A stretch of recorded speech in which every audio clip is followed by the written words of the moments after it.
Kasusnya P. Diddy udah mulai sidang, dan yang udah bersaksi ada Daniel Phillip, itu mantan male escort, dan ada Casey, ini ex-girlfriendnya. Dan kesaksiannya bisa aku rangkumin jadi satu, jadi begini.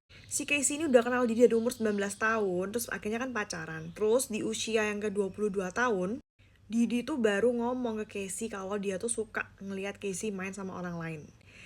Yang dinamakan pesta freak off ini kan. Dan freak off ini dilakukan seminggu bisa sampai 2 kali, dan durasinya tuh bisa antara sejam sampai yang paling lama tuh 4 days, sampai Casey tuh merasa freak off ini seperti pekerjaannya. Jadi saking seringnya freak off dan setiap kali selesai tuh memakan berhari-hari untuk Casey recovery, itu sampai memakan porsinya untuk karir musiknya. Didi ini abusive dan sangat controlling sekali, bahkan dia tuh kayak ngatur seberapa tinggi high heelsnya Casey, baju apa yang harus dipakai, sampai ke lightningnya. Dan semua kegiatan yang dilakukan oleh Casey itu semua didirect oleh Didi. Masalah baby oil, ternyata ya setiap kali melakukan freak off itu bisa habis sekitar 10 botol baby oil, dimana Didi tuh suka menghangatkannya.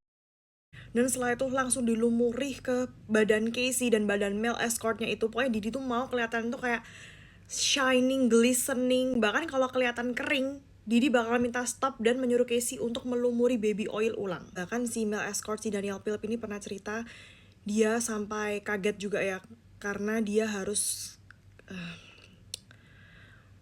pipis ke mulut. Sampai dia tuh merasa kasihan sama Casey, ingin bantu tapi juga nggak tahu bisa bantu apa kan. Jadi dari pihak Didi itu membela diri dengan bilang urusan private-nya Didi di kamar itu bukan urusan pemerintah. Sedangkan dari pihak penuntut umumnya ini ya bilang ini bukan masalah celebrity private life, tapi lebih ke masalah ke pemaksaan, kriminal, di mana ada pengancaman, pakai obat-obat terlarang, dan bahkan pakai violence untuk membuat orang-orang tuh melakukan apa yang Didi inginkan. Ya sementara inilah kesimpulan dari sidang 2 hari ini. Nanti kalau ada update lagi yang seru, aku bakalan update.